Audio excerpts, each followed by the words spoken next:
Hey everyone, I'm ashamed to say that this is the 1st of October and I have no trail cameras in the woods. I have never went this long without putting trail cameras out.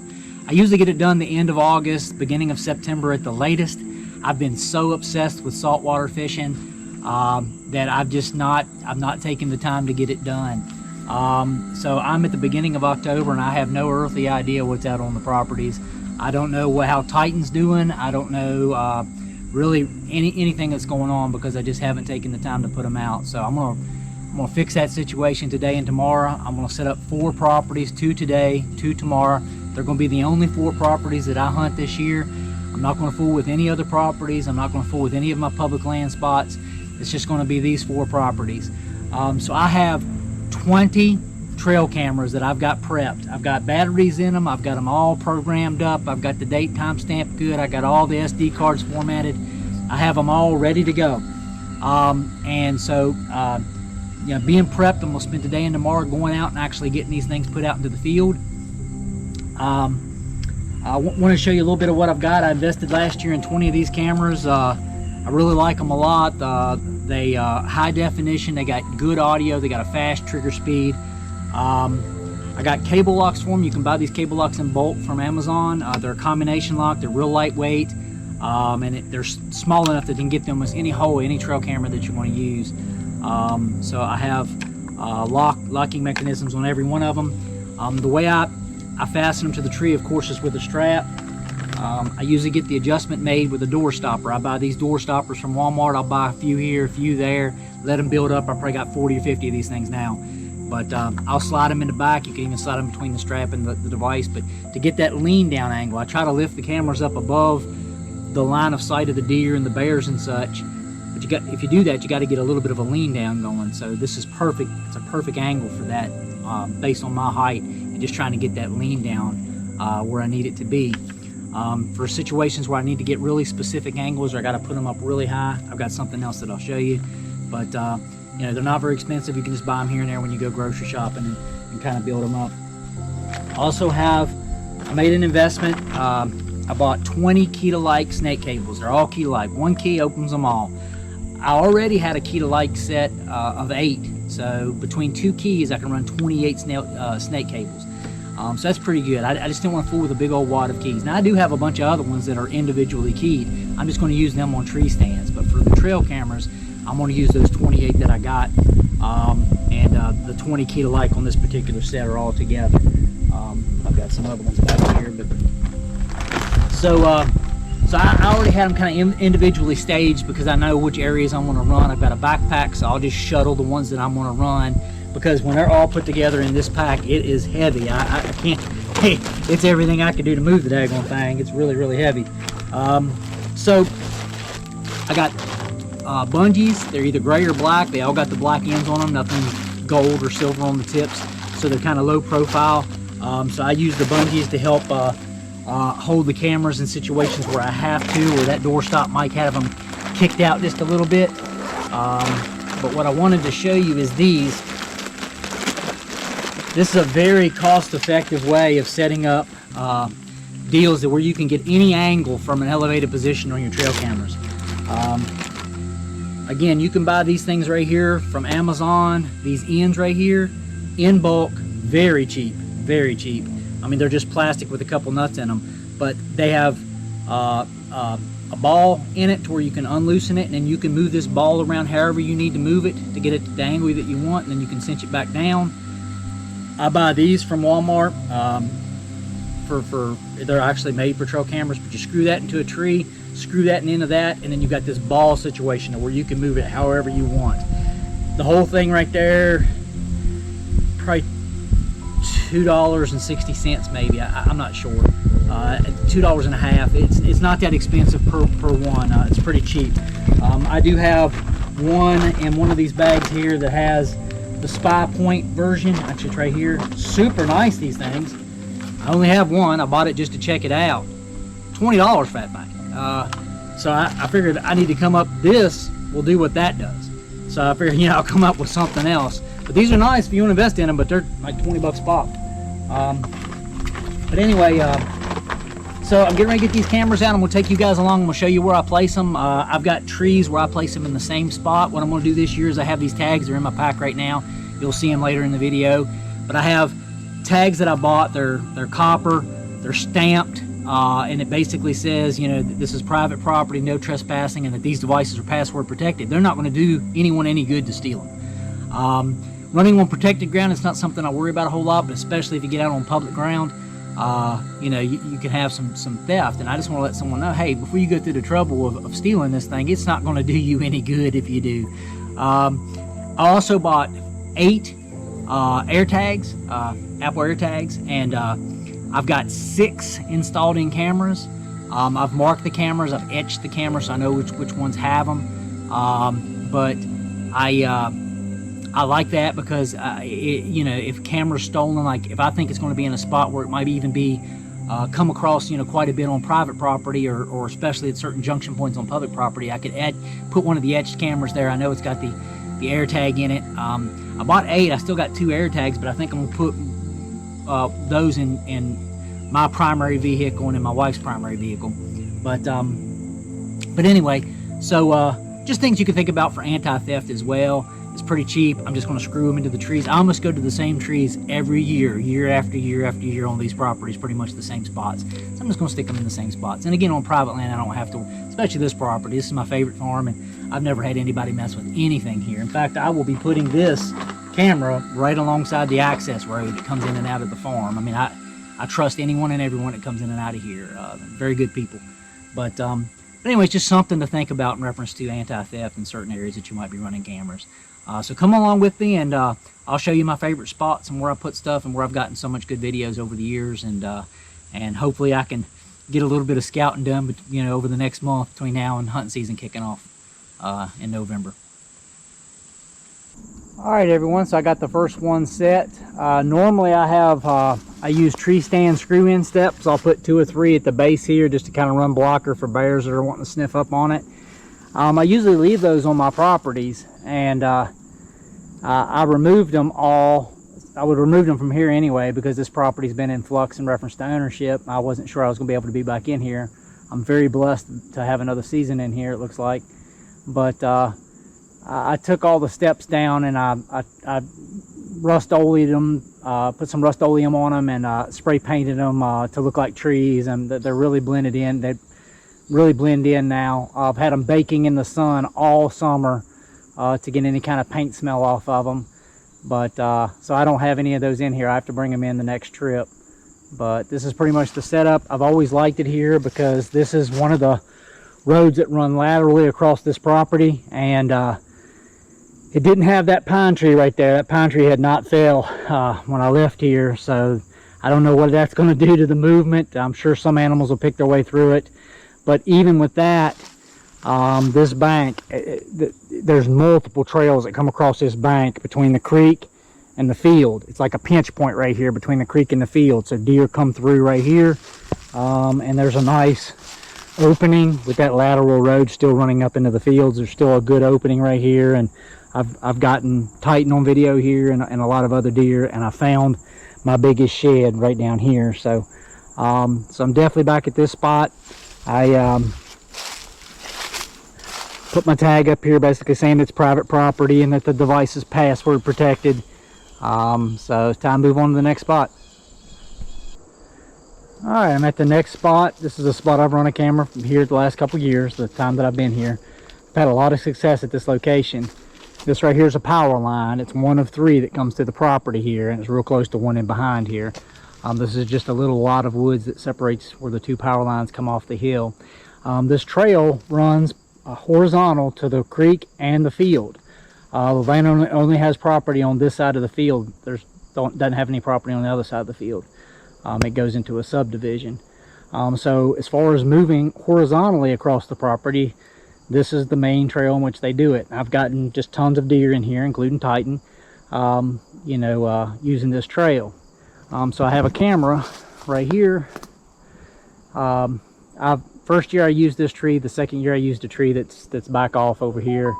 But back to using this tree. What I did, the reason why I didn't use it last year is it has some limbs that come down. I thought that the wind might blow the limbs and activate the camera. So what I did is I took those limbs and just tucked them back in behind where I had a vine here. Not going to put a vine back here again for any kind of mock scrape or anything, because just tons of bear activity here when I did that. So now it's just to kind of break up the outline of the camera. I've got everything bungeed and strapped. Those limbs are not going to come up. So I've got the camera pointing over towards the trail, and I know this is going to be a really good spot for inventorying or seeing what's going on here. Alright, so this is the third camera set. I set at this location. This is where I got the best bachelor group of bucks I've ever gotten. Something about that green patch down there and this green patch right here, they really like it. They'll come up and nibble on it a little bit as they come through, and it's a nice little saddle right here. Behind the camera it gets very steep. It just takes off steep, so this is a nice little semi-flat spot that they can come through. And there's rubbing and all kinds of stuff down there on those trees. But I got the best bachelor group ever. There was actually a buck that was in here that was nearly as big as Titan. It was incredible. I never put this buck out. I never put it on any of the videos that I put out. It was one of those, I make videos for my landowners, and they get to see a lot of what doesn't go on videos that the general public gets to see on my YouTube channel.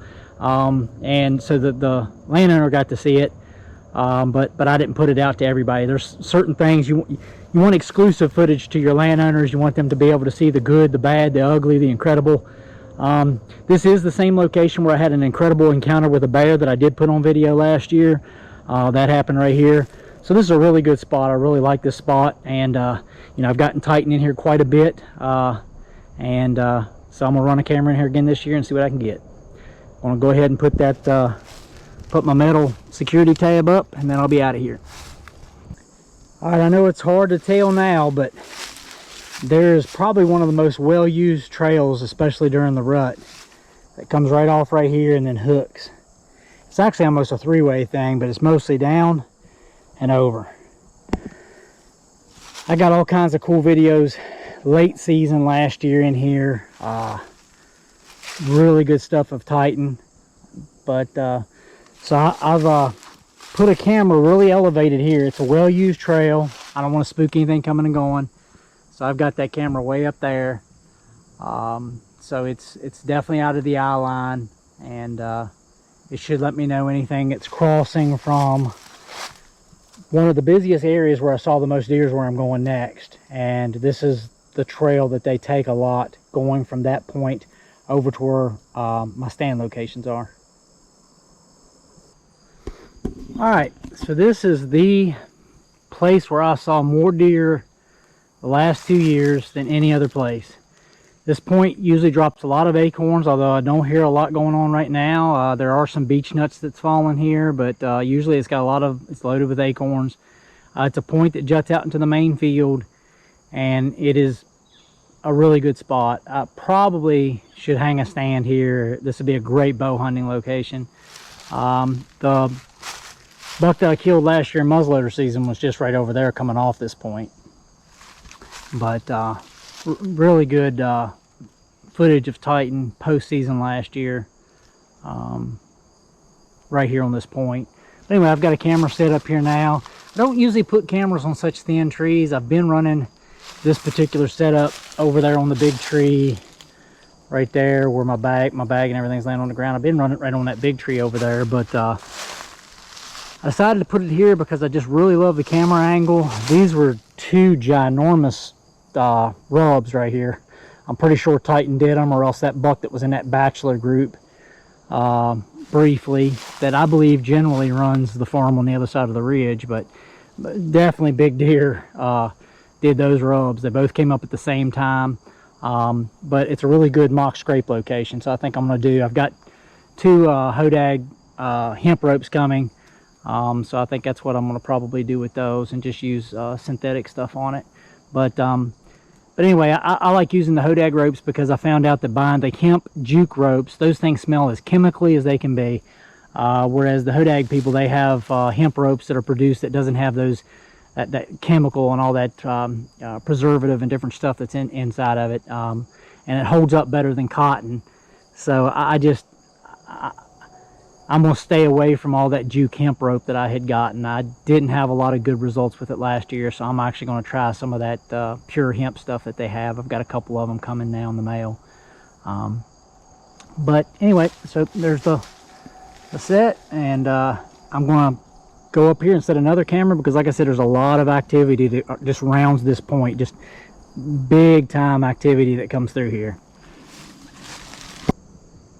All right, so this is a place where I have not run a camera. I'm actually going to have to bring another camera in here. I just decided to put this one up just to cover this point completely.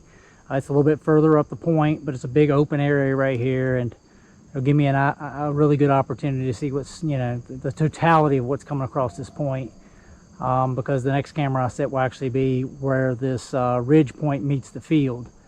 So it should be covered really good. I'll just have to bring another camera in to put it the spot that I was going to put this one.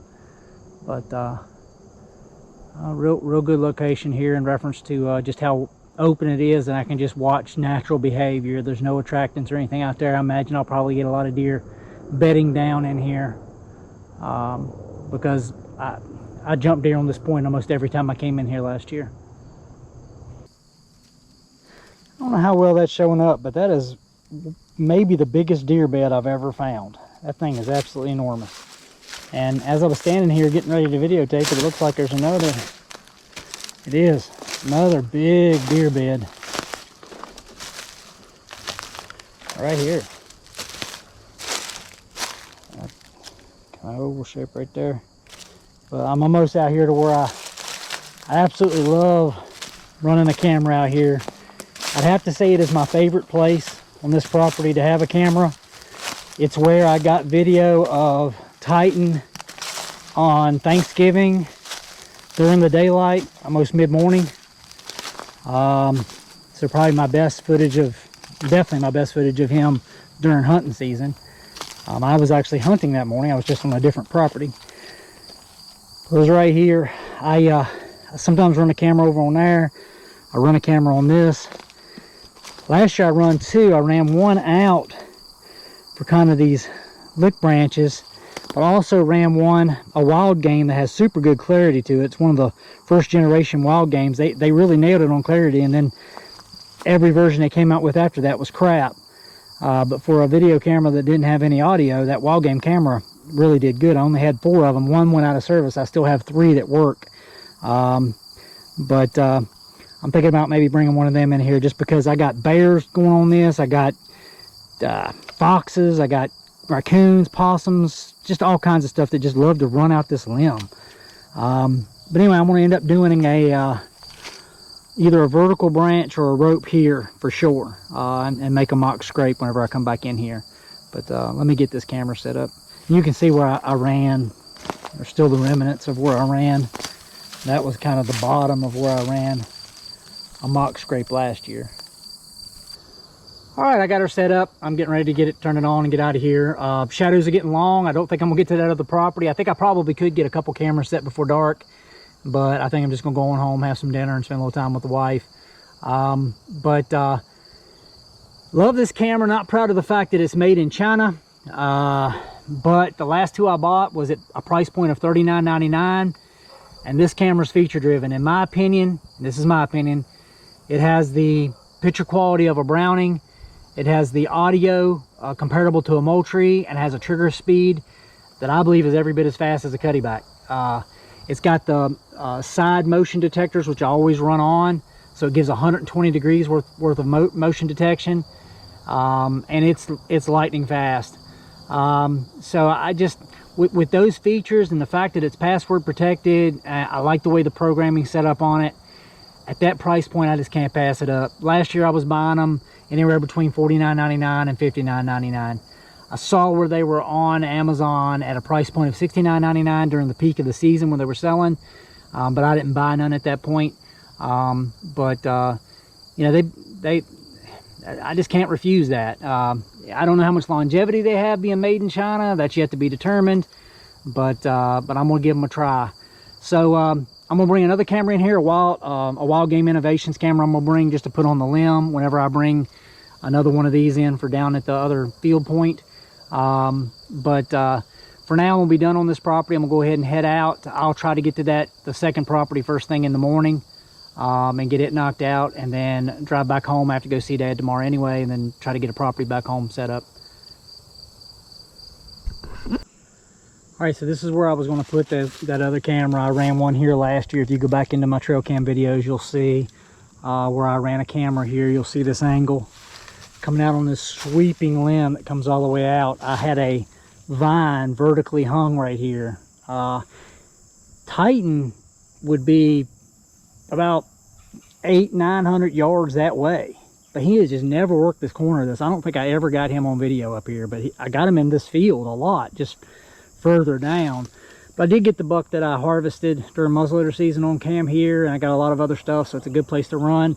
So I'll bring that vertical vine back in here. I took it down because I didn't know if I was going to be on the property this year, but I'll bring it back in. It's out on my back deck. It's been out there all summer, so I'll spring and summer, so I'll bring it back in and hang it up, and then get this camera hung up when I come back in here with those Hodag ropes.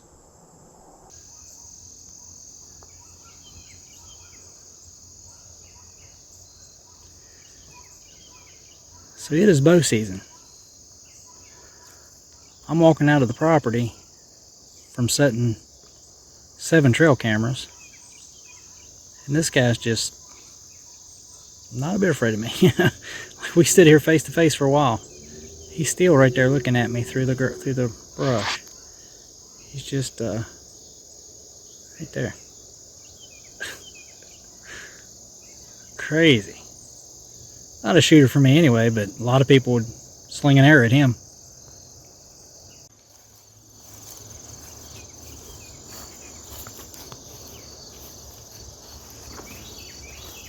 It's like he's a 6-point. Bye, buddy. Enjoy your evening. There's a doe down here. Thought I could get in and out of this place without jumping a bunch of deer, but evidently not. But that's part of why I love it, and I'm blessed to be back here again this year.